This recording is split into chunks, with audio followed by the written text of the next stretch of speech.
The stars had always been beautiful from Elysium Prime. Children would lie on the grass at night and count them, making wishes on the brightest ones. Parents would tell stories about distant worlds where humans lived and worked and dreamed. The colony had existed for nearly 200 years, and in all that time, the people had never known true fear. That changed on the morning the sky turned dark with ships. Amara. Chun stood at the window of the Colonial Defense Center and watched the Zirvathi Armada emerge from hyperspace. The ships appeared one by one at first, then in groups of 10, then in groups of 50. They kept coming. The detection systems counted them automatically, and the number climbed higher and higher until it stopped at 412. 412 warships. Each one was larger than the biggest human vessel ever built. Each one carried enough firepower to turn a moon into dust. And they had all come to Elysium Prime. "Captain Chun," said Lieutenant Torres, his voice shaking slightly. "We are receiving a transmission from the lead vessel." Amara turned away from the window. She was 43 years old, with gray streaks in her black hair and lines around her dark eyes. She had served in the Earth Defense Fleet for 20 years before the war began. She had fought in 11 battles against the Zirvathi Empire. She had watched her friends die. She had watched Earth fall. Now she commanded the last human warship in existence. "Put it on the main screen," she said. The screen flickered to life, and Amara saw the face of her enemy for the first time. Lord Vithros was tall and thin, with pale blue skin that seemed to glow faintly in the light of his bridge. His eyes were large and completely black, like pools of oil. He had no nose, only 2 small slits above his lipless mouth. When he spoke, his voice was cold and smooth, like ice sliding across metal. "Human vessel," he said. "I am Lord Vithros, Supreme Commander of the 7th Imperial Armada. I speak on behalf of the Zirvathi Empire, which has ruled this galaxy for 5,000 years. Your species has been judged and found wanting. Your worlds have been conquered. Your fleets have been destroyed. Your home planet is now under our control." Amara said nothing. She simply watched and listened. "You have one chance to survive," Vithros continued. "Surrender now, without condition. Open your planetary shields and allow our forces to land. Submit to processing and relocation. If you do this, some of your kind will be permitted to live as servants of the Empire. If you refuse, we will reduce your colony to ash and scatter your atoms across the void." The transmission ended. The screen went dark. For a long moment, no one in the defense center spoke. Amara could hear the breathing of her officers, fast and frightened. She could hear the hum of the computers and the distant rumble of the colony's power generators. Outside, she knew, millions of people were looking up at the sky and seeing their death written in the formation of alien ships. "Captain," said Commander Rodriguez, her first officer. He was a big man with broad shoulders and a thick beard. His hands were steady, but his eyes were wet. "What are your orders?" Amara looked at him. Then she looked at Torres and at the other officers who filled the room. They were all waiting for her to say something. They needed her to tell them what to do. She thought about Earth. She thought about the day the Zirvathi had first attacked, 6 months ago. She remembered watching the news feeds as city after city burned. She remembered the evacuation ships, packed with refugees, being shot down as they tried to escape. She remembered her sister's last message, sent just before the communication networks went dark forever. "Tell me we will survive this," her sister had said. "Tell me there is hope." Amara had not been able to answer. She had not known what to say. Now, standing in the defense center of humanity's last colony, she finally found her words. "Open a channel to Lord Vithros," she said. Torres looked at her with surprise, but he obeyed. A few seconds later, the screen came back to life. The alien commander stared at her with his black eyes, waiting. "Lord Vithros," Amara said. "I am Captain Amara Chun of the Earth Defense Fleet vessel Defiance. I have heard your terms, and I have a response." "Speak quickly, human," Vithros said. "My patience is limited. You said we have one chance to survive. You are wrong. We have no chance to survive, and we know it. We have known it since your ships appeared in our sky. But you have made a mistake in coming here." The alien's eyes narrowed slightly. "And what mistake is that? You think that because we cannot win, we will not fight. You think that because we face certain death, we will choose to kneel. You have conquered 63 species across 5,000 years, and every one of them has surrendered when the odds became hopeless. You believe we will do the same." Amara stepped closer to the screen. Her voice was steady and calm. "But we are not like the others. We are human, and humans do not kneel." She paused for a moment, letting her words sink in. "You want this colony? You want these people? Then come and take them. Bring your 400 ships. Bring your weapons and your soldiers and your 5,000 years of conquest. Bring everything you have." She smiled, and there was no fear in it. "Come get us." The transmission ended. Amara turned away from the screen and walked toward the door. "Captain," Rodriguez said, "what are we going to do?" Amara stopped at the door and looked back at him. "We are going to fight," she said, "and we are going to make them remember us forever." She left the defense center and walked through the corridors of the colonial government building. People moved aside to let her pass. They had all seen the ships in the sky. They all knew what was coming. But when they looked at Amara, they did not see despair in her eyes. They saw something else, something that made them stand a little straighter. She reached the landing pad where her shuttle was waiting. Rodriguez and Torres were already there, along with a squad of Marines who would escort her back to the Defiance. The ship was in orbit above the colony, hidden behind one of Elysium Prime's small moons. "Captain," said Sergeant Williams, the leader of the Marine squad. "The crew is ready. Everyone knows the situation."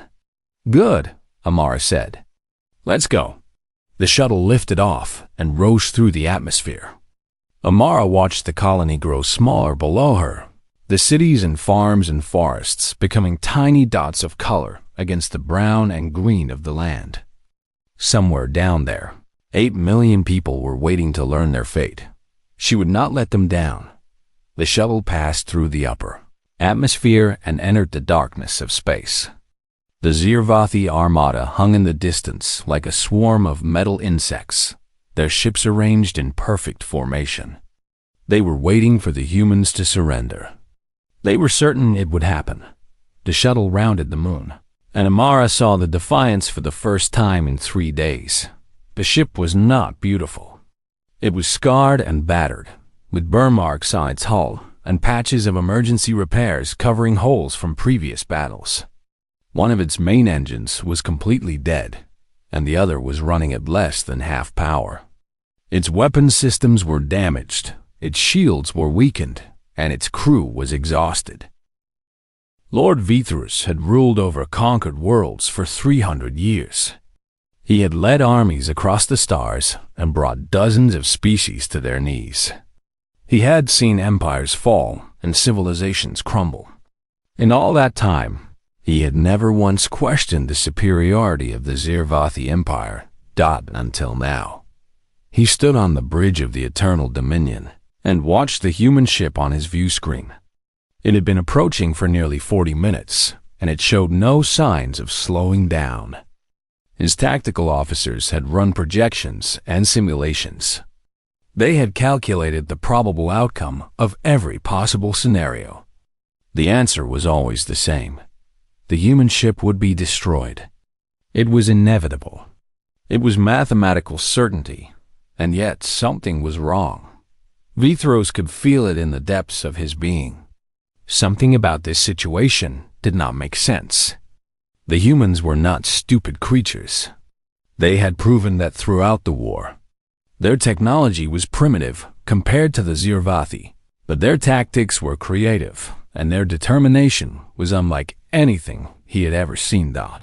So, why would they send one ship against 400? What could they possibly hope to accomplish? "My lord," said Commander Silas, his second in command, "the landing forces have reached the colony surface. They report no resistance. The humans appear to be gathering in their cities, waiting." "Waiting for what?" Vithros asked. Silas hesitated. "Unknown, my lord. Perhaps they have accepted their fate." Vithros did not believe that. The humans never accepted their fate. That was what made them so dangerous and so frustrating. They fought when they should surrender. They hoped when there was nothing to hope for. They believed in things that did not exist, like destiny and justice, and the power of the individual spirit. It was madness. Pure, beautiful, terrifying madness. "What is the status of the approaching vessel?" Vithros asked. "It will enter weapons range in approximately 15 minutes, Silas reported. "Our ships are in standard defensive formation. We can destroy it at any time." "No," Vithros said. "Not yet. I want to understand what they are doing, my lord. Look at them, Silas. One small ship against our entire armada. They know they cannot win. They know they will die. But they are not running. They are not hiding. They are coming straight at us, as if they believe they have a chance." Vithros turned to face his commander. "In 5,000 years of conquest, we have faced 63 different species. Every single one of them has behaved in predictable ways. When outmatched, they retreat. When cornered, they surrender. When faced with certain death, they beg for mercy. It is the logical response. It is the only sensible response." He pointed at the view screen. "But the humans do not behave logically. They do not do what makes sense. And that makes them more dangerous than any enemy we have ever faced." Silas considered this. "What do you suggest, my lord?" "I suggest we be careful. Very careful." Vithros walked back to his command throne and sat down. His black eyes never left the view screen. "Scan their ship," he ordered. "I want to know everything about it. Every system, every weapon, every piece of equipment. If there is something unusual, I want to know about it." "Yes, my lord." The scanning began. Vithros watched the data flow across his displays. The human ship was called the Defiance, which was a fitting name. It was a Prometheus-class destroyer, one of the largest warships the humans had ever built. But it was badly damaged. Its engines were failing, its weapons were barely functional, and its shields were operating at less than 30% capacity. It was no threat to his armada. That much was obvious. But something still bothered him. "My lord," said the sensor officer, "we are detecting unusual energy readings from the human vessel.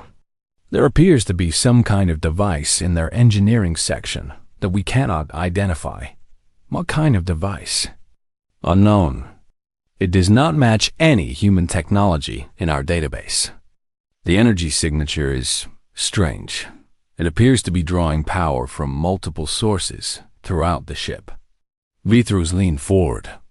"Can you determine its purpose?" "No, my lord. But whatever it is consuming a significant amount of the ship's remaining power. If they continue at this rate, they will have no energy left for weapons or shields." This made no sense.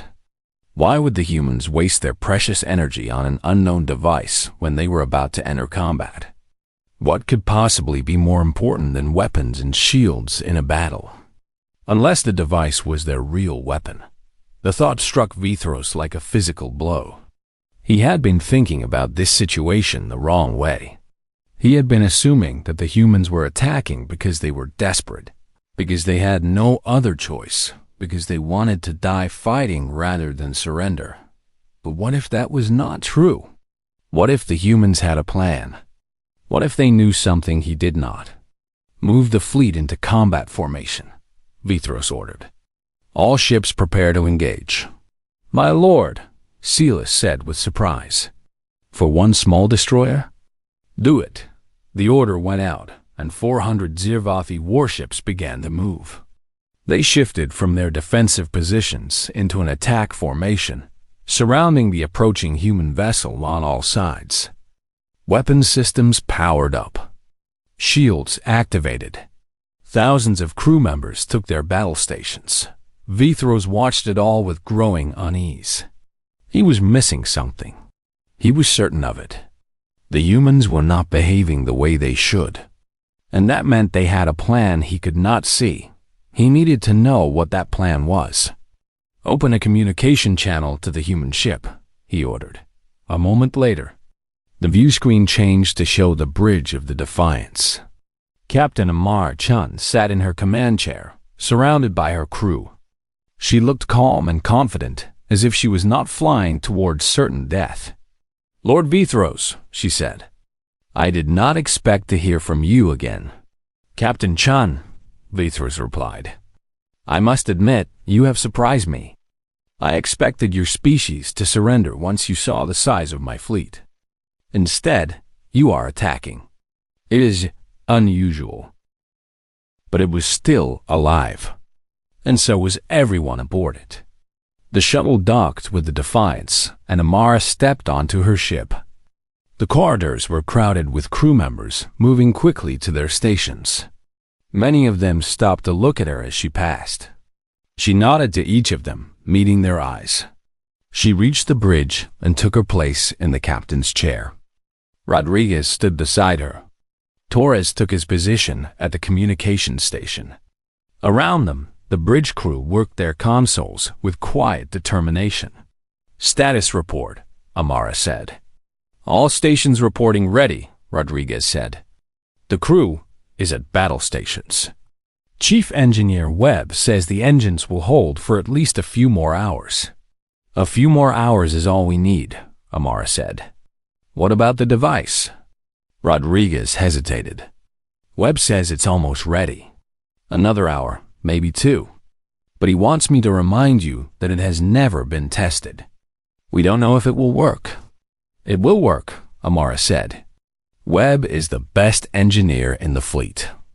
If he says he can do something, he can do it. Captain, Torres said, I'm picking up movement in the Zirvathi formation. Several ships are breaking away from the main group. They're heading toward the colony. Amara nodded. They're sending a landing force. They expect us to try to stop them. Should we engage? Amara was silent for a moment. She studied the tactical display, watching the dots of enemy ships move across the screen.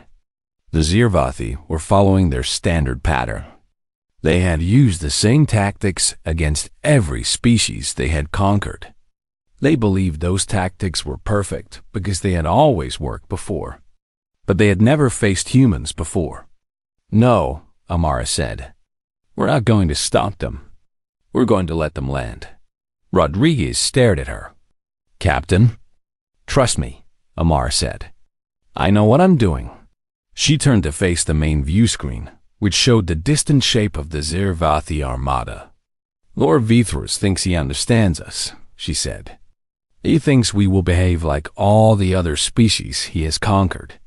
He expects us to defend the colony, to spread our forces thin trying to protect the people on the ground.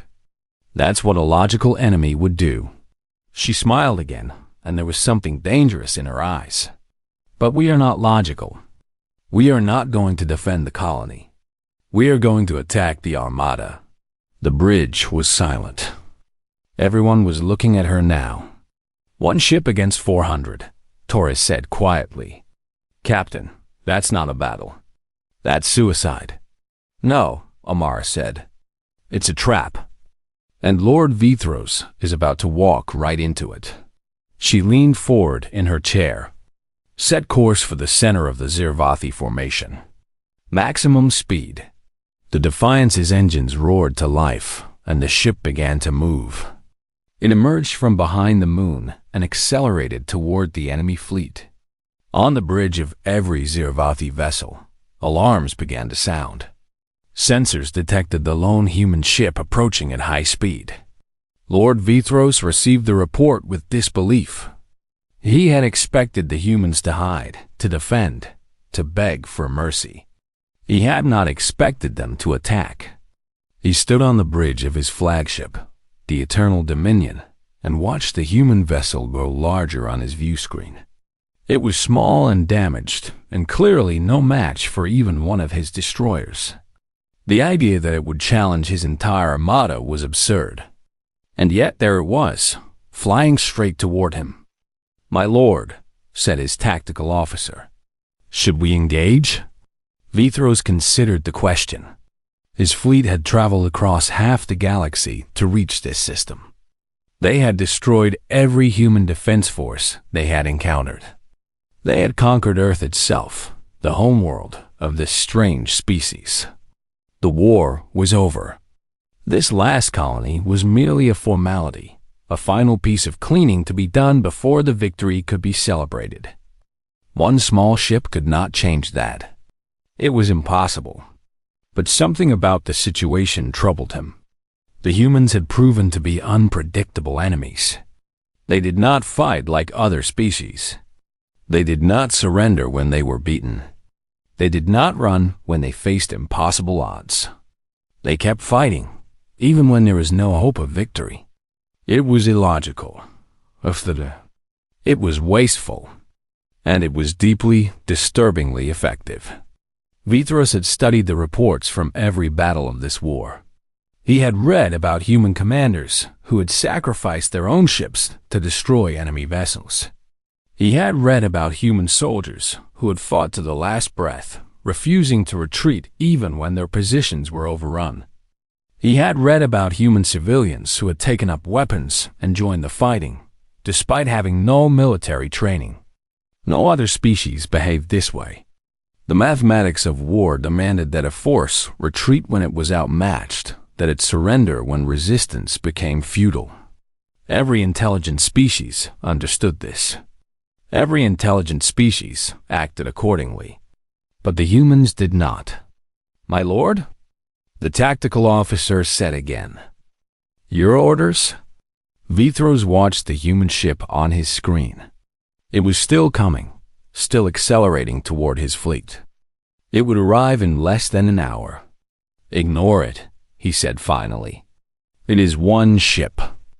It can do nothing against us. Continue with the landing operations. Once we have secured the colony, we will deal with this nuisance." "Yes, my lord." Vithros turned away from the screen and walked to his command throne. He sat down and tried to put the human ship out of his mind. It was nothing. It meant nothing. But as he sat there, he could not shake the feeling that he was missing something important. The humans were unpredictable. They did things that made no sense. They attacked when they should retreat. They fought when they should surrender. And now one of their ships was flying directly toward his armada, alone and outgunned and clearly doomed. Why? The question nagged at him. He tried to find an answer, but none came. The human behavior was simply too alien, too strange for him to understand. He did not realize it yet, but that was exactly what Captain Amara Chun was counting on. Aboard the Defiance, Amara watched the Zirvathi fleet grow larger on her view screen. The enemy ships were not moving to intercept her. They were letting her approach. They were so confident in their superiority that they did not even consider her a threat. "Good. Captain," Rodriguez said, "we're receiving a message from Chief Engineer Webb. He says the device is ready." Amara nodded slowly. "Tell him to stand by. We're going to need perfect timing for this." "Captain," Torres said, "I need to ask, what exactly is this device? What are we planning to do?" Amara was quiet for a long moment. Then she turned to face her crew. 6 months ago, when this war began, we knew we could not defeat the Zirvathi through conventional means. Their technology is too advanced. Their numbers are too great. Every battle we fought, we lost. Every world we defended, we lost. We were dying, and there was nothing we could do to stop it. She paused, gathering her thoughts. But we did not give up. We kept fighting. And while we fought, our scientists kept working. They studied every piece of Zirvathi technology we could capture. They analyzed every weapon, every ship, every piece of equipment. And they found something. She pointed at the tactical display. The Zirvathi use a specific type of reactor to power their ships. It's incredibly efficient, but it has a weakness. If you know the exact harmonic frequency of a reactor, you can overload it remotely. You can make it explode. The bridge crew stared at her. For months, we have been gathering those frequencies, Amara continued. Every battle we fought, every ship we destroyed, we harvested data from their reactors. We were not trying to win those battles. We were trying to learn. And now? Rodriguez asked. Now we have enough data to do something that the Zirvathi believe is impossible. Chief Engineer Webb has built a device that can create a localized fold in spacetime. When we activate it, every ship within range will be forced into a random hyperspace jump. Some will end up inside planets. Some will end up inside stars. Most will end up in the empty void between galaxies, where they will drift forever. Torres shook his head in amazement. That's incredible. But how will we power it? Something like that would require more energy than our ship can generate. Amara smiled. That's the beautiful part. We don't need to power it ourselves. We're going to use their reactors. When we overload them, the energy release will be channeled into Webb's device. The Zirvathi will destroy themselves. The bridge was silent as the crew absorbed this information. Then, slowly, Rodriguez began to laugh. It was not a laugh of despair or madness. It was a laugh of pure, delighted surprise. They have no idea, he said. They think we're committing suicide. They think we've gone mad. But we're not attacking them. We're baiting them. Exactly, Amara said. We need to get close enough to their flagship to bring as many ships as possible within range of the device. That means we need to fight them. We need to draw them in. We need to make Lord Vithros so angry that he forgets to be careful. She turned back to face the view screen. And then we need to make them pay for everything they have done to us.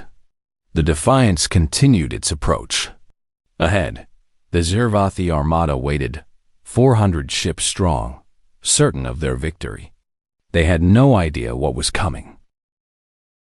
The universe became fire and thunder. Amara Chun held tight to her command chair as the Defiance bucked and shook under the assault. Warning lights flashed across every console. Smoke filled the air. The ship's computer announced damage reports in a calm, steady voice that seemed completely wrong for the chaos around them. Forward shields at 12%, Rodriguez shouted over the noise. Hull breaches on decks 4 through 7. We've lost 3 weapons batteries on the port side. Keep us moving, Amara ordered. Do not slow down. The Defiance plunged deeper into the Zirvathi formation. On every side, enemy ships fired their weapons, creating walls of energy and projectiles that should have torn the human vessel apart. But the ship kept moving, dodging and weaving through the storm of destruction with movements that seemed almost impossible. The secret was simple. Amara knew exactly what the Zirvathi would do before they did it. For 6 months, while humanity was losing battle after battle, the survivors had been studying their enemy. They had analyzed every engagement, every tactic, every decision made by Zirvathi commanders. They had found patterns that the aliens themselves did not know existed. The Zirvathi were brilliant warriors, but they were also predictable. They fought by rules that had not changed in 5,000 years. They used formations that had worked against 63 different species. They believed those tactics were perfect because they had never failed. But they had never failed because no one had ever studied them closely enough to find their weaknesses. Until now. Enemy destroyer coming in from starboard, Torres called out. Weapons charging. Wait for it, Amara said. Her eyes were fixed on the tactical display. Wait. Now, hard to port. The Defiance rolled sharply to the left, just as the enemy destroyer fired. The blast passed through the space where the human ship had been a moment before. But the Defiance was no longer there. It was already moving, sliding between two Zirvathi cruisers that could not fire without hitting each other. They're confused, Rodriguez said with amazement. They don't know what we're doing. They can't understand it, Amara replied. Everything we're doing violates their tactical doctrine. We're supposed to retreat when outmatched. We're supposed to form defensive lines. We're supposed to behave in ways that make sense to them. But we're not doing any of that. She smiled grimly. We're doing what humans do best. We're improvising. The battle continued. The Defiance moved through the enemy fleet like a dancer, graceful and deadly. It could not match the Zirvathi in firepower or numbers, but it did not need to. It only needed to survive long enough to reach the flagship, and it was getting closer. On the bridge of the Eternal Dominion, Lord Vithros watched the human ship with growing frustration.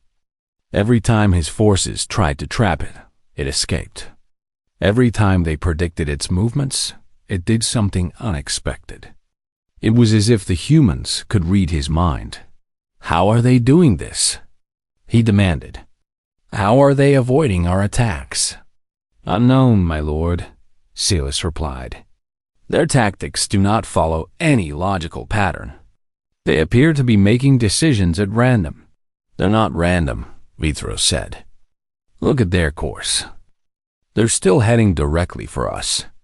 Every move they make brings them closer to the ship.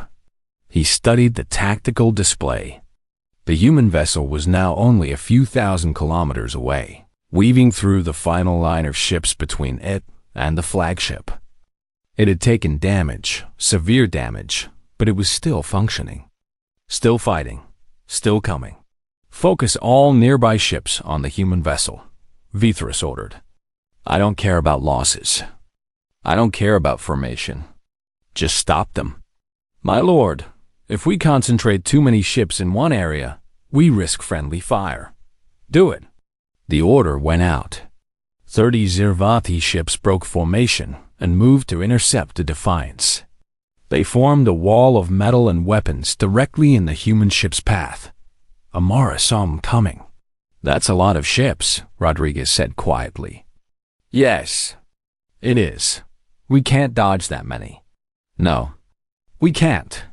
Amara was silent for a moment. Then she turned to face Torres. Open a channel. All frequencies. I want the entire Zirvathi fleet to hear this. Channel open, Captain. Amara stood up. She looked at the view screen, where the wall of enemy ships was growing larger with every second. Lord Vithros, she said, I know you're listening. I know you're watching. And I know you're afraid. On the bridge of the Eternal Dominion, Vithros stiffened. Afraid? He had not known fear in centuries. He was the supreme commander of the greatest military force in the galaxy. He had crushed entire civilizations beneath his heel. But as he watched the human ship approaching, he felt something cold and unfamiliar in his chest. You have conquered 63 species, Amara continued. You have ruled over half the galaxy for 5,000 years. You believe you are invincible. You believe nothing can stand against you. The Defiance accelerated toward the wall of ships. It was not turning away. It was not trying to escape. But you've never faced anything like us. You've never fought an enemy that refuses to give up. You've never seen what humans can do when we have nothing left to lose. The enemy ships opened fire. The space between them and the Defiance filled with weapons discharge. You think this ship is trying to survive, Amara said. You think we're trying to escape. But you're wrong. We're not trying to survive. We're trying to reach you. And nothing you do can stop us." The Defiance flew into the wall of fire. The ship shook with impacts. Explosions ripped through the hull. Entire sections lost power. Crew members were thrown from their stations.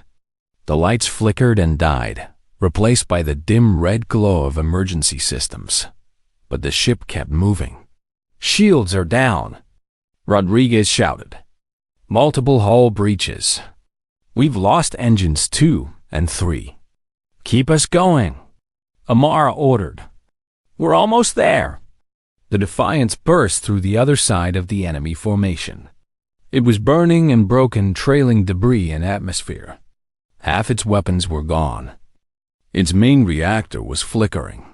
It looked like a dead ship flying on pure momentum, but it was through. And the Eternal Dominion was directly ahead.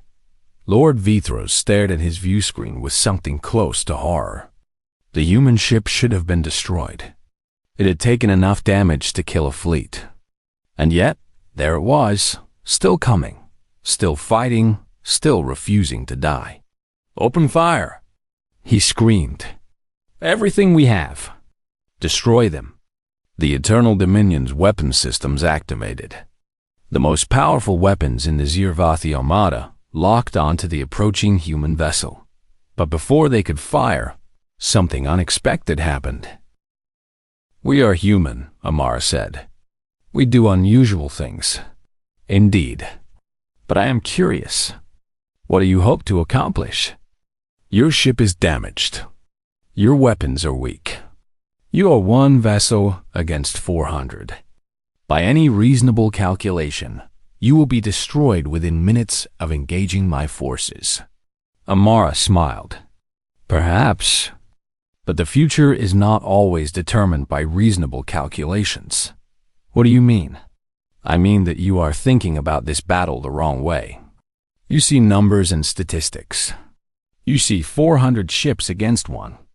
You see an easy victory. But you are not seeing what is really happening." Vithros felt his unease growing. "And what is really happening?" "You will find out soon enough." The communication ended. Vithros sat in silence, staring at the screen where Amara's face had been. She had told him nothing useful, but her confidence was disturbing. She truly believed she could win this battle. She truly believed she had a chance. It was impossible. It was irrational. But it was real.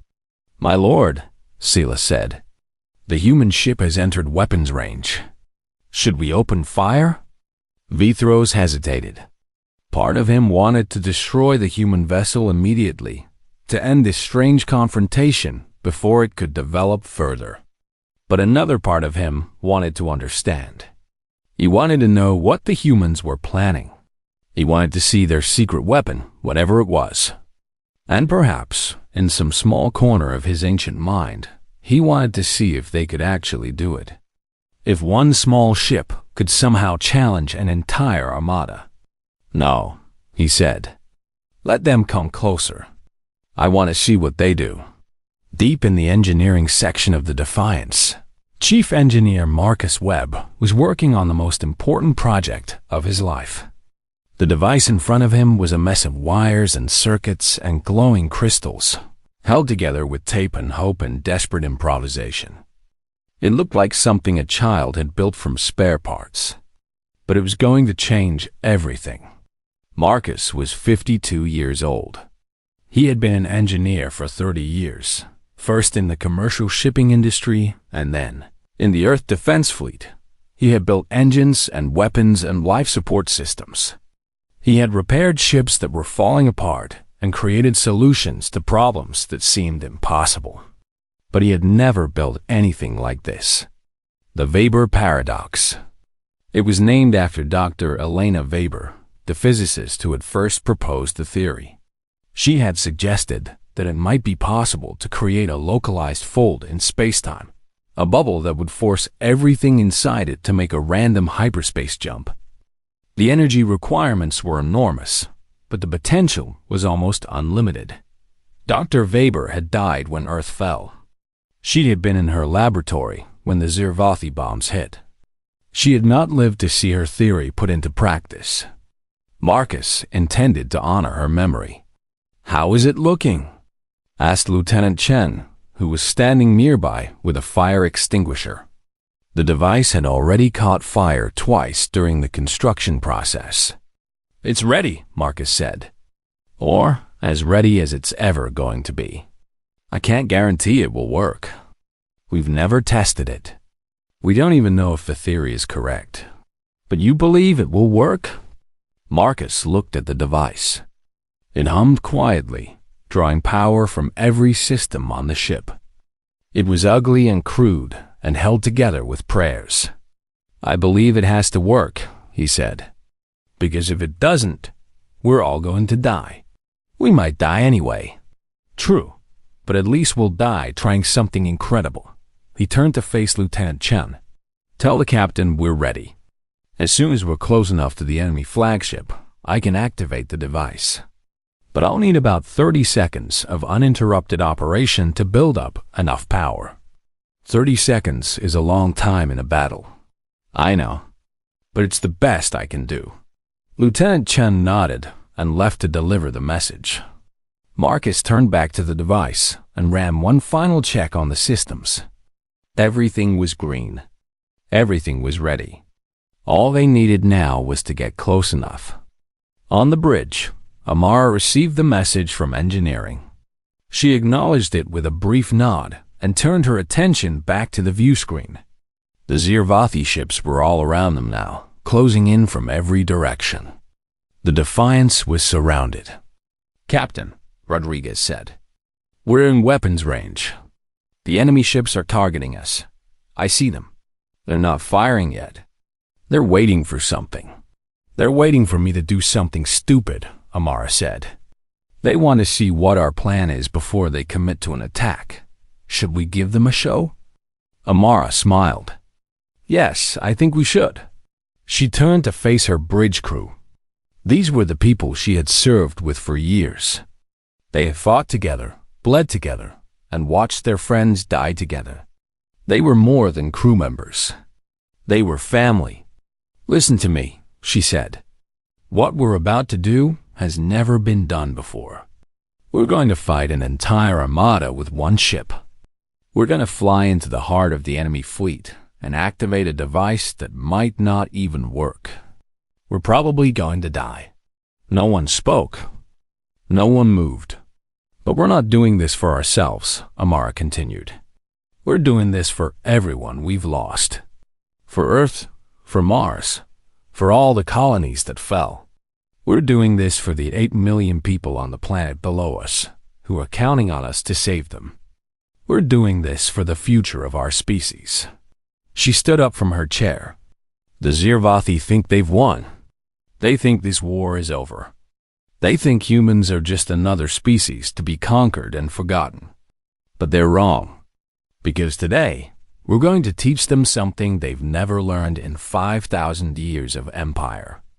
Her voice rose, filled with fire and determination. "We're going to teach them that humans don't give up. We don't surrender. We don't kneel. And when we're backed into a corner with nowhere to run and nothing to lose, we become the most dangerous things in the universe." She looked around at her crew. "Are you with me?" The answer came from every throat on the bridge. A single word shouted with all the passion and defiance that humans could muster. "Yes." Amara sat back down in her chair and gripped the armrests. "Then let's show them what we can do. All hands, prepare for combat. Navigation, set course for the enemy flagship. Weapons, prepare all systems for rapid fire. Shields, divert all available power to forward arrays." "Captain," Torres said, "the enemy is opening fire." The first Zirvathi weapons hit the Defiance's shields like hammers. The ship shook violently, and alarms began to sound throughout the bridge. Damage reports flooded in from every section. But the ship held. The shields held. The crew held. And the Defiance kept moving forward, straight into the heart of the Armada. Lord Vithrus watched from his flagship as the human vessel refused to die. His ships were pouring weapons fire into it, enough firepower to destroy a small moon, and still it kept coming. Its shields flickered and sparked. Its hull took hit after hit. Fires burned along its surface and were extinguished by emergency systems. But it did not stop. Impossible, Silas breathed. How are they still alive? Vithros did not answer. He was watching the tactical display, tracking the human ship's course. It was not random. It was not desperate. It was precise and calculated, weaving through his fleet with a purpose he could not understand. And then he saw where it was heading. "They're coming for us," he said quietly. "They're coming for this ship." "My lord, that's impossible. Our flagship has the strongest shields in the fleet." "They could never." "They're not trying to destroy us," Vithros interrupted. "They're trying to reach us. They need to get close to us for some reason. The device. The unknown device in their engineering section. Whatever it was, it required proximity to work. That was why they were not attacking from a distance. That was why they were flying straight into the heart of his armada. They had a weapon he had never seen before. A weapon that required them to get close. And he had let them do exactly that. "All ships!" Vithros shouted. "Destroy the human vessel. Destroy it now." The order went out, and the full fury of the Zirvathi Armada turned toward the Defiance.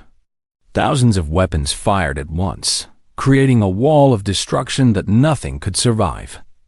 The Defiance flew straight into it, and did not stop. The first rescue ship reached the Defiance 2 hours after the battle ended. It was a small cargo vessel called the Morning Star, piloted by a woman named Rosa Martinez. She was 60 years old, a retired merchant captain who had spent her whole life moving goods between colonies.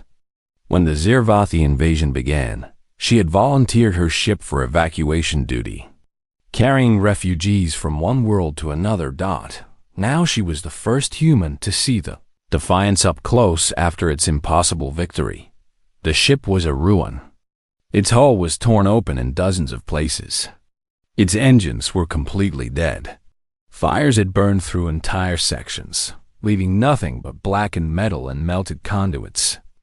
The ship looked like it had been killed 100 times over, but as Rosa brought the Morning Star alongside, her sensors picked up something amazing. Life signs.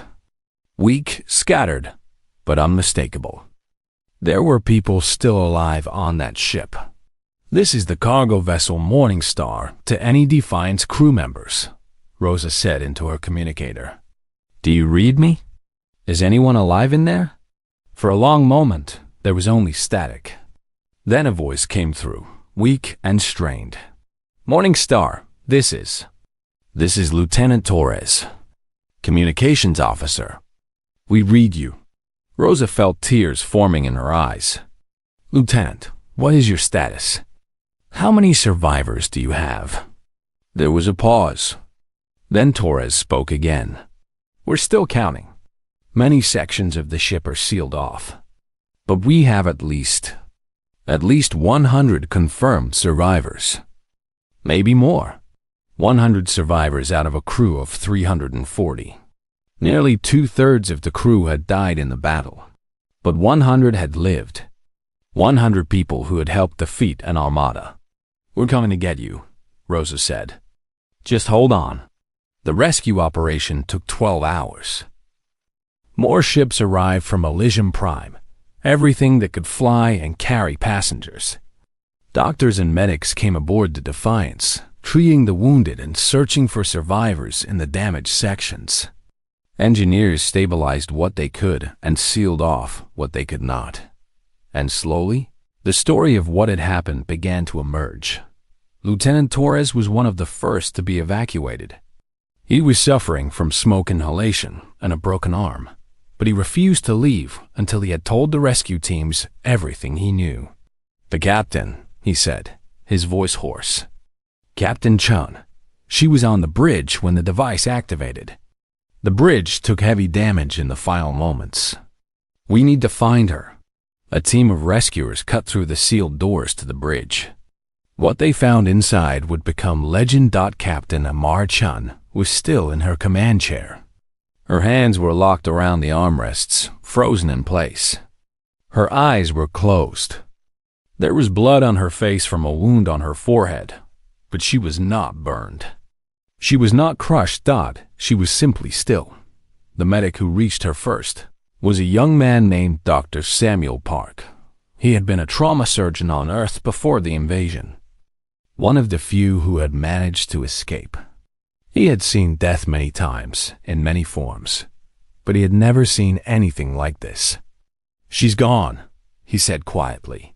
"She must have died just after the device activated. The medical scanner says her heart stopped approximately 90 minutes ago. Can you tell how?" asked Commander Rodriguez, who had survived the battle with only minor injuries and had insisted on joining the rescue team. Dr. Park studied his scanner readings. "The data is unusual. Her body shows signs of extreme stress, as if she was exposed to enormous amounts of energy. But there's no external cause of death. No wounds that would have been fatal." It's like he trailed off, unable to find the words. "Like what?" Rodriguez pressed. Like she held on by sheer willpower until the job was done. And then, when it was over, she just let go. Rodriguez looked at his captain's face. She looked peaceful, almost satisfied, as if she had accomplished everything she had set out to do and was finally at rest. "That sounds like her," he said softly. "She never did anything halfway." The body of Captain Amara Chun was carried off the Defiance with full honors. The crew members who could still walk formed a line along the corridors, standing at attention as she passed. Many of them were crying. All of them were saluting Dodd. She had saved them. She had saved the colony. She had saved the future of humanity. And she had given her life to do it. News of the battle spread across Elysium Prime within hours. The colonists had seen the flashes of light in the sky, had felt the strange shaking when the vapor paradox activated. But they had not known the details. They had not known how close they had come to extinction. Now they knew. Screens in every home and public. Space showed footage from the rescue ships. They saw the ruined hull of the Defiance. They saw the survivors being carried out on stretchers. They saw the empty space where 400 enemy ships had once been, and they saw the face of Captain Amar Chun, the woman who had told an alien empire to come and get her. The reaction was overwhelming. People gathered in the streets, in the parks, in every open space. They hugged strangers. They cried. They laughed. They did not know how to process what had happened. So they did all of it at once. In the colonial capital, the governor addressed the public. "Today," she said, her voice shaking with emotion, "we witnessed something that will be remembered for as long as humans exist. One ship faced an entire armada. One crew stood against impossible odds. And they won." She paused, gathering herself. "We have lost many brave people. Captain Amara Chun, Chief Engineer Marcus Webb, 240 crew members who gave their lives for our survival. We must honor their sacrifice. We must remember what they did." The governor looked directly into the camera. "But we must also understand what this victory means. The Zirvathi Empire believed they could not be defeated. They believed their power was absolute. Today, we proved them wrong. Today, we showed the entire galaxy that humans will not be conquered. We will not be broken. We will fight until our last breath, and even then, we will find a way to win." She raised her hand. "To the crew of the Defiance, to Captain Chun, to everyone who fought and died today, thank you. We will never forget you." Across the planet, millions of people raised their hands in response. It was a gesture of respect, of gratitude, of solidarity. a promise that the sacrifice would not be in vain. But the battle had consequences beyond. Elysium Prime. The Zirvathi Empire had dominated the galaxy for 5,000 years. In that time, they had conquered 63 different species, absorbing their worlds and their people into the imperial structure. Those conquered species had accepted their fate because they believed resistance was impossible. The Zirvathi were too powerful. Their technology was too advanced. Their numbers were too great that now everything had changed. Word of the battle spread through the empire like wildfire. The details varied depending on who was telling the story, but the core fact remained the same. One human ship had destroyed an entire armada. The supreme commander of the 7th Fleet was dead. The invasion of the human colony had failed. The monsters could be killed. On 100 conquered worlds, beings who had given up hope began to whisper among themselves. If the humans could defeat the Zirvathi, maybe others could too. Maybe the Empire was not as invincible as it seemed. Maybe resistance was possible after all. The Zirvathi leadership recognized the danger immediately. They tried to suppress the story, to claim that the battle had never happened, that the 7th Fleet had been destroyed by a natural disaster. But there were too many witnesses, too many survivors, too many communications that had been intercepted before they could be deleted. The Defiance launched missiles. Not ordinary missiles, but modified ones that carried no explosives. They were just empty shells with transponders inside. They flew past the Eternal Dominion and spread out through the surrounding space. And then they began to broadcast. "What is this?" Vithros demanded. "What are they doing?" "My lord," said the sensor officer, his voice trembling. "The missiles are transmitting data. Harmonic frequencies. They're broadcasting the resonance patterns of our reactors." Vithros did not understand at first. Then the meaning hit him like a physical blow. "No," he whispered. "That's impossible." "My lord, the frequencies are accurate. If those patterns reach our ships, they could trigger a cascade reaction in our power cores." On the bridge of the Defiance, Amara smiled. "Now," she said quietly. "Do it now." Deep in the engineering section, Marcus Webb heard the order through his communications unit. His hand hovered over the activation switch for the Weber paradox device. "This is for Dr. Weber," he said. "This is for Earth. This is for everyone they killed." He flipped a switch. The device hummed to life. Energy surged through its circuits, building rapidly toward critical levels. The power drain was enormous. Lights dimmed throughout the ship. Non-essential systems shut down completely. But it was working. On the tactical displays of every Zirvathi ship in the Armada, something strange began to happen. Their reactor readings started to fluctuate. Power levels spiked and dropped randomly. Warning alarms sounded. "My lord," Scylla shouted. "Something is happening to our reactors. They're destabilizing." Vithros looked at his displays with growing terror.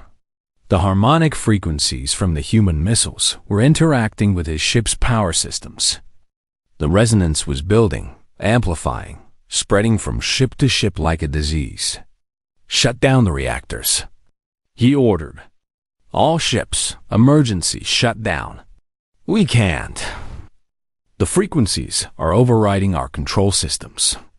"The reactors are." The first Zirvathi ship exploded.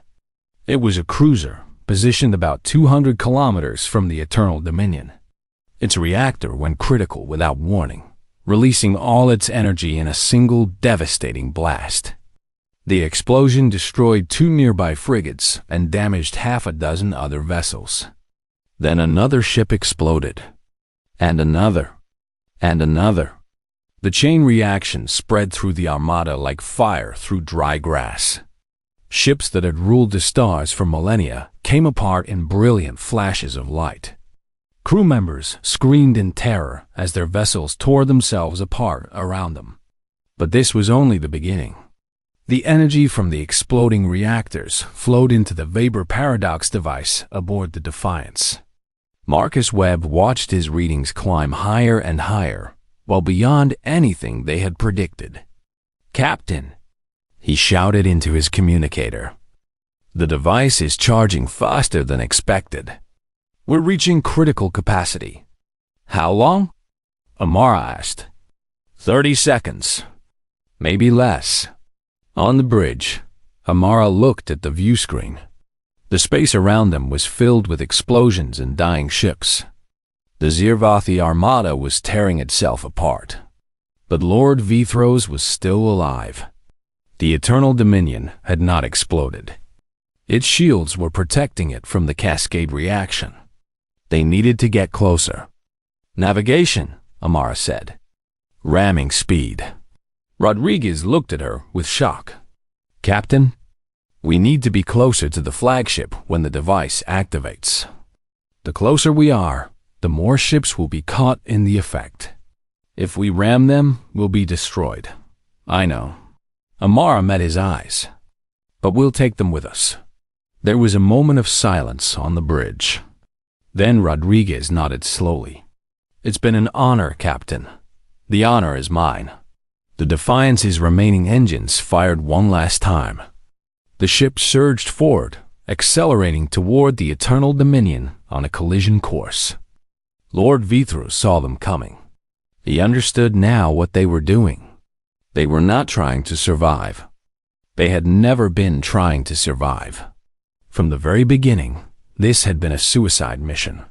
But not just any suicide mission. This was a weapon. The humans had turned their own death into a weapon aimed directly at his heart.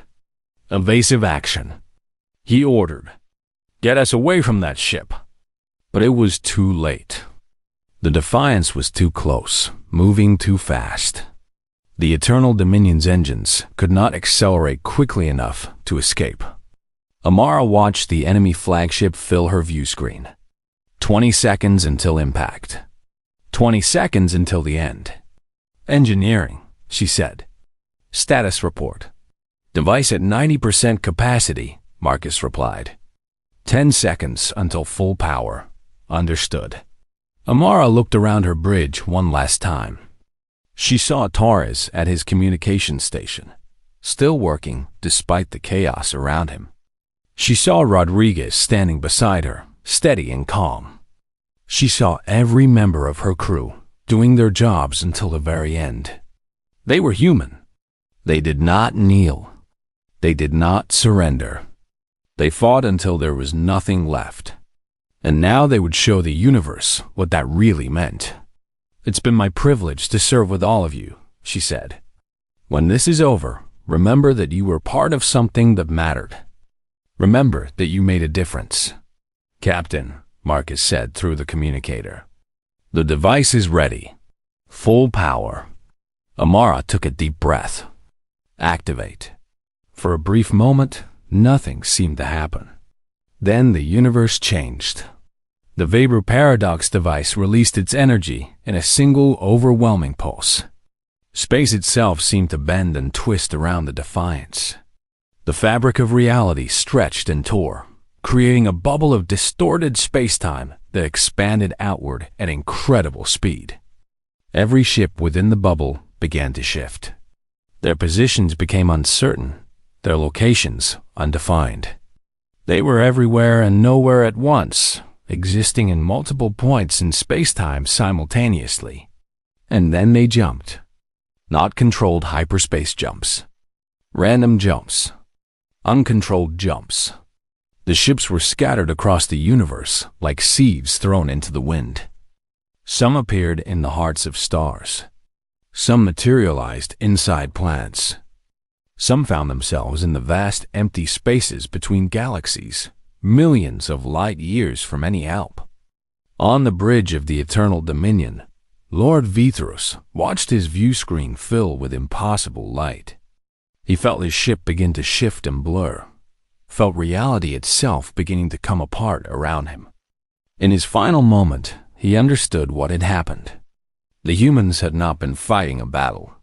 They had been setting a trap. and he had walked right into it. "Impossible," he whispered. And then he was gone. The light faded. The distortion collapsed. The bubble of twisted space-time shrank and disappeared. Where the Zirvathi Armada had been, there was only empty space. 400 ships, the pride of an ancient empire, had vanished in an instant. They were gone, scattered across the universe, never to return. The Defiance floated alone in the darkness. It was broken and burning, its hull torn open in 100 places. There was no power, no lights, no movement, but it was still there. And so were some of its crew. On the surface of Elysium Prime, 8 million people looked up at the sky. They had watched the battle unfold through telescopes and sensors. They had seen the explosions. They had felt the moment when the universe itself seemed to shake. And now they saw the result. The Armada was gone. The threat was over. They were alive. For a long moment, no one spoke. No one moved. The magnitude of what had happened was too great to process. Then someone began to cheer. And someone else. And someone else. The sound spread through the cities and towns, growing louder and louder until it seemed like the entire planet was shouting with joy and relief and gratitude. They had been saved. By one ship. By one crew. By humans who had refused to accept defeat. The story of the Defiance had just begun. The truth was out, and it was spreading. Back on Elysium Prime, Commander Rodriguez sat in a hospital room, recovering from his injuries. He had refused to rest until he had given a complete report of the battle to the colonial government. Now, finally, he allowed himself to close his eyes. But he could not sleep. Every time he closed his eyes, he saw the battle playing out again. He saw the enemy ships closing in. He saw the wall of fire that should have destroyed them. He saw Captain Chun standing on the bridge, calm and confident, leading them through the impossible. A knock at the door interrupted his thoughts. "Come in," he said. The door opened, and a woman entered. She was young, maybe 25, with dark hair and tired eyes. She was wearing a civilian clothes, but she carried herself like someone with military training. "Commander Rodriguez?" she asked. "I'm sorry to disturb you. My name is Elena Torres. I was Miguel Torres' sister." Rodriguez sat up straighter. Lieutenant Torres, the communications officer. He had survived the battle, but barely. He was still in critical condition in another part of the hospital. "I know who you are," Rodriguez said. "Your brother is a hero. He kept communications running, even when the systems were failing. We couldn't have done it without him." Elena smiled sadly. "He always was stubborn. Never knew when to quit." She sat down in the chair beside the bed. "I wanted to thank you," she said, "for saving him. For saving all of us. I know you must be tired of hearing it, but I'm not the one who needs thanking," Rodriguez said.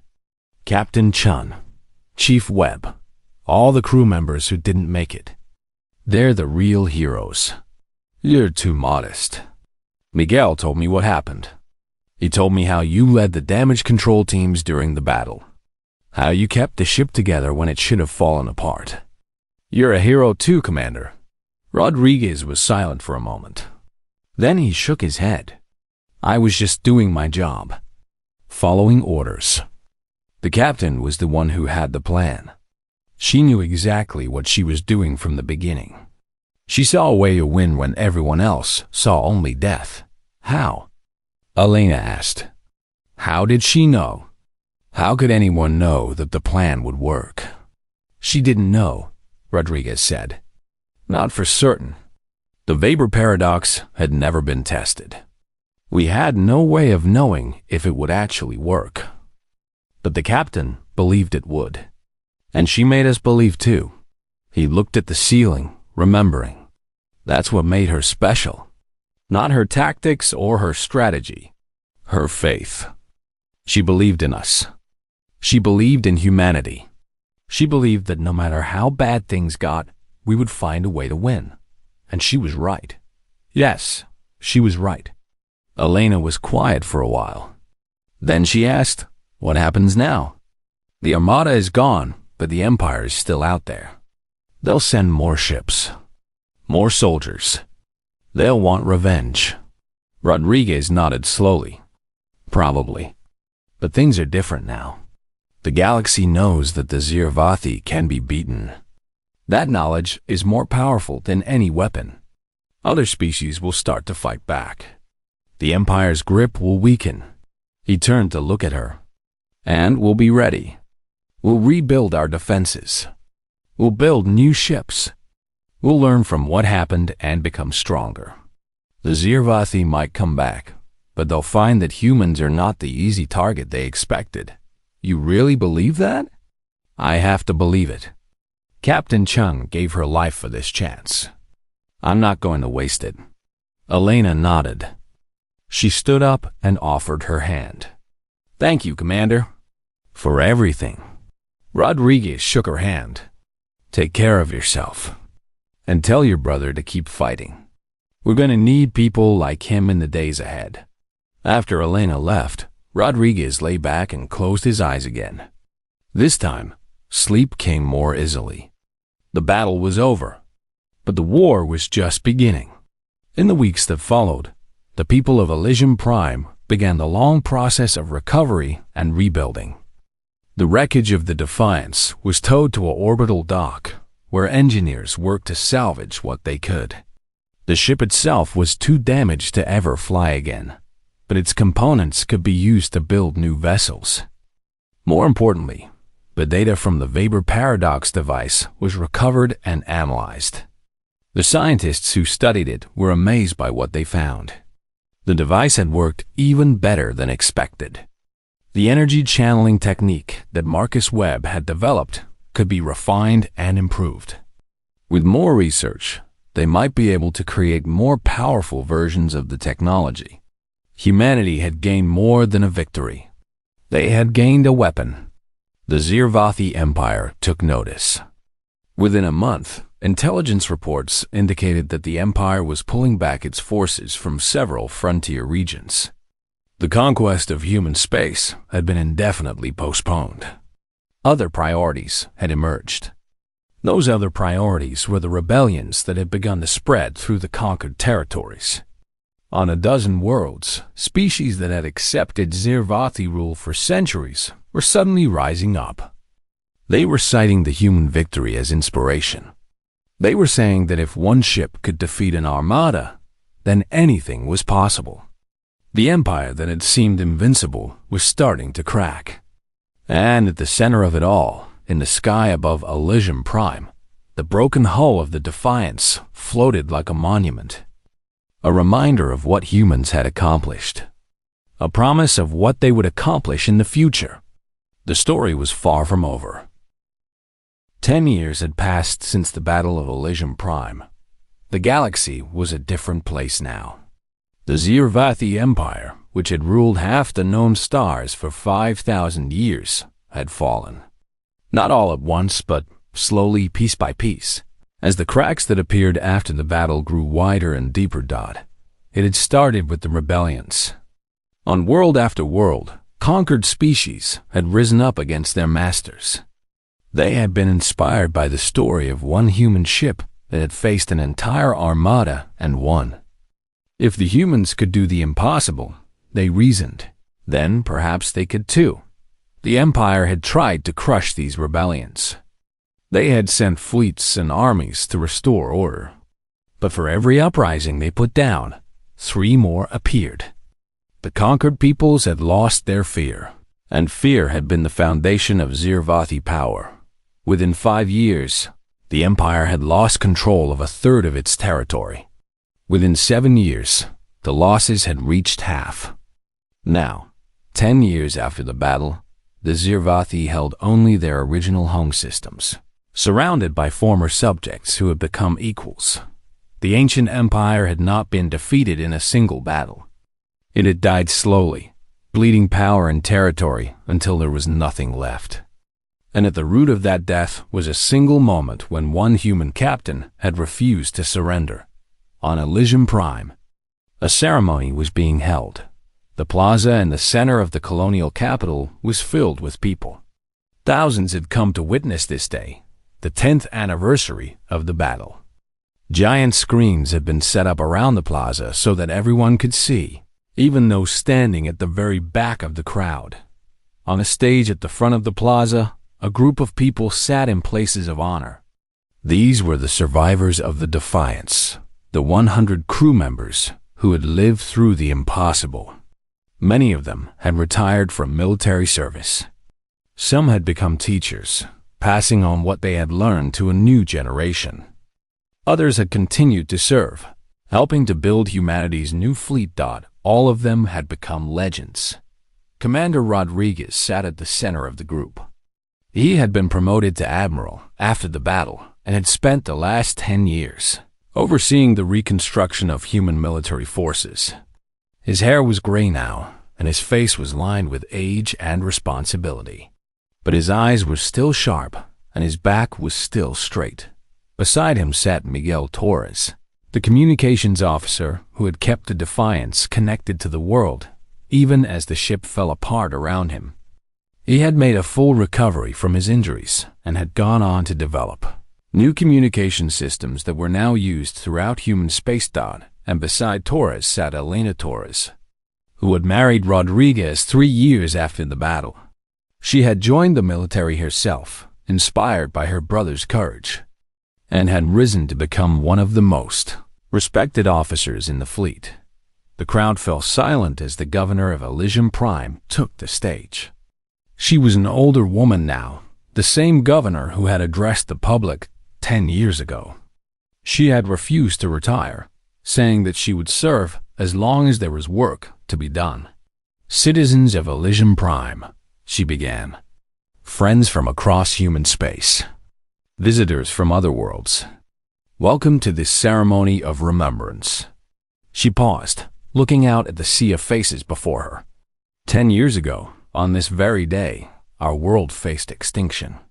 An armada of 400 enemy ships hung in our sky, ready to wipe us from existence. We had no fleet. We had no weapons. We had nothing but the hope that somehow, someway, we would survive. She turned to gesture at the survivors on the stage. And then the Defiance came. One ship against 400. One crew against the might of an empire. They flew into the heart of the enemy fleet, knowing they would probably die. They fought with everything they had. And they won. The crowd began to cheer. The sound rolled across the plaza like thunder, shaking the buildings and filling the air with the roar of human gratitude. The governor waited for the noise to subside. The story of the Defiance has spread across the galaxy, she continued. It has been told on 1,000 worlds in 100 languages. It has inspired billions of beings to stand up and fight for their freedom. It has changed the course of history. She looked directly at the survivors. But we must never forget that this was not just a story. It was real. Real people made real sacrifices. Real lives were lost. Captain Amar Chun gave her life to save us. Chief Engineer Marcus Webb died at his post, keeping the device running until the very end. 240 crew members went to their deaths so that we could live. She bowed her head. We honor them today. We remember them. And we promise that their sacrifice will never be forgotten. The crowd fell silent again. On the screens around the plaza, images appeared. The faces of those who had died aboard the Defiance. Their names. Their stories. They were not just statistics. They were people who had loved and dreamed and hoped, just like everyone watching after a long moment. The governor raised her head. I would now like to invite Admiral Rodriguez to speak. Rodriguez stood slowly. He walked to the podium and looked out at the crowd. For a moment, he said nothing. He seemed lost in memory, seeing things that no one else could see. Then he spoke. I was there. he said, his voice quiet but clear. I was on the bridge of the Defiance when Captain Chun gave the order to attack. I saw the fear in the eyes of my crew, and I saw them push that fear aside and do their duty. He gripped the edges of the podium. People asked me what it was like. They want to know how it felt to fly into the heart of an enemy fleet with no hope of survival. I tell them the truth. It was terrifying. Every second, I expected to die. Every moment, I thought the next blast would be the one that ended everything. But I also felt something else. Pride. Not pride in myself, but pride in the people around me. Pride in the captain who never wavered. Pride in the engineers who kept the ship running when it should have fallen apart. Pride in every single crew member who did their job even when death was certain. He paused, gathering his thoughts. That's what made us different from the Zirvathi. They fought because they wanted to conquer. We fought because we refused to be conquered. They saw war as a means to power. We saw it as a last resort, something to be endured when all other options had failed. And in the end, that difference was what decided the battle. The Zirvathi could not understand why we kept fighting. They could not comprehend an enemy that would rather die than surrender. That confusion was their weakness, and we exploited it. Rodriguez looked around at the crowd. The galaxy calls us heroes. They tell stories about the Defiance and the humans who refuse to give up. But the truth is, we were just ordinary people doing what we had to do. We were scared. We were tired. We wanted to run away and hide, but we didn't. Because that's what humans do. When our backs are against the wall, when there's nowhere left to run, we stand and fight. Not because we're brave, but because we can't imagine doing anything else. He straightened his back and raised his chin. Captain Chun understood this. She knew that humans are at their best when things are at their worst. She knew that the Zirvathi would never be able to beat us because they could never understand us. And she used that knowledge to save us all. Today, we honor her memory. We honor the memory of everyone who served aboard the Defiance. But we also honor something more than that. We honor the spirit that made their victory possible. The spirit that says no matter how dark things get, no matter how hopeless the situation seems, there is always a reason to keep fighting. He raised his hand in a salute.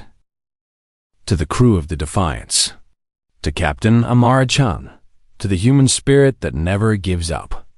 Today and always we remember. The crowd erupted in cheers once more. People waved flags and banners. Some were crying. Others were laughing. The emotion was overwhelming, a release of 10 years of gratitude and pride. In the sky above the plaza, something appeared. It was the Defiance. Not the original ship, which had been too damaged to repair, but a replica. An exact copy, built from the salvaged components and new materials, restored to look exactly as the ship had before the battle. The replica had been completed just in time for the anniversary. It would never fly again, just as the original never would. But it would be preserved in orbit around Elysium Prime, a permanent memorial to what had happened there. As the crowd watched, the replica Defiance was towed into position by a group of smaller ships. It turned slowly, catching the light of the sun, its hull gleaming like a symbol of hope against the stars. The ceremony continued for several more hours. There were speeches from politicians and military leaders. There were performances by musicians and artists. There were moments of silence and moments of celebration. And through it all, the survivors of the Defiance sat on the stage and watched. They were getting older now, their bodies showing the marks of time and battle. But their eyes were bright with memory and meaning. Later that evening, after the crowd had gone home and the plaza had emptied, Rodriguez found himself standing alone at the base of a statue. The statue had been erected 5 years ago, on the 5th anniversary of the battle. It showed Captain Amara Chun standing at the helm of her ship, her face calm and determined, her hand raised in a gesture of defiance. "Hello, Captain," Rodriguez said quietly. "It's been a long time." The statue did not answer, of course. But Rodriguez felt as if Chun could hear him somehow, somewhere. "You would be proud of what we've accomplished," he continued. "The colony is thriving. The human race is growing. We've made alliances with species that used to be our enemies. The galaxy is more peaceful than it's been in centuries." He touched the base of the statue. "But it wouldn't have happened without you. You showed us what was possible. You showed us that one person, one ship, can make a difference. You gave us hope when we had none." He was silent for a moment, remembering. "I think about you every day. I think about the moment you told Lord Vithros to come get us. I think about the way you smiled when you gave the order to attack. I think about your voice at the end, telling us to remember that we were part of something that mattered."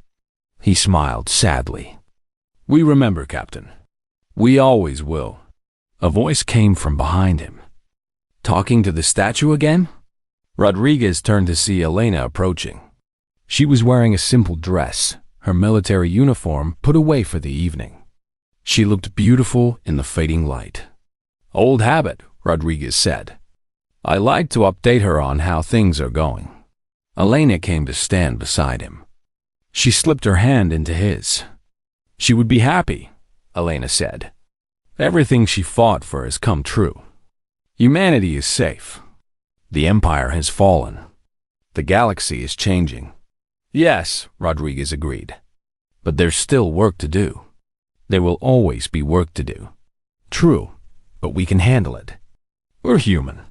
That's what we do." Rodriguez laughed softly. That's exactly what she would have said. They stood together in the fading light, looking up at the statue of Captain Amar Chun. Above them, the stars were beginning to appear. Thousands of points of light scattered across the infinite darkness. Among those stars, on 100 different worlds, other beings were looking up at the same sky. They were telling stories to their children of a ship called the Defiance and the humans who had refused to give up. They were passing down a legend that would last for generations. And somewhere in the vastness of space, in a place beyond time and memory, Amar Chun was watching. She was seeing the future she had helped to create. She was knowing that her sacrifice had meant something. The story of the Defiance would never end. It would be told and retold, changed and embellished, passed from world to world and species to species. The details would shift over time, but the core truth would remain. When darkness comes, when hope dies, when the numbers say you cannot win, fight anyway. That is what it means to be human. And in the end, that is what makes humans extraordinary. Not their technology or their strength or their numbers. Their spirit. Their refusal to accept defeat. Their belief that no matter how bad things get, there is always a chance for victory. The Defiance had proven that. And now the entire galaxy knew it. Rodriguez and Elena walked away from the statue, hand in hand, heading home. The night was quiet and peaceful. The stars shone brightly overhead. It was a good night to be human. It was a good night to remember. And somewhere in the darkness, the spirit of the Defiance lived on, eternal and undying, a beacon of hope for all who refused to surrender. The Armada was defeated. The Empire had fallen. Victory belonged to humanity. And it always would.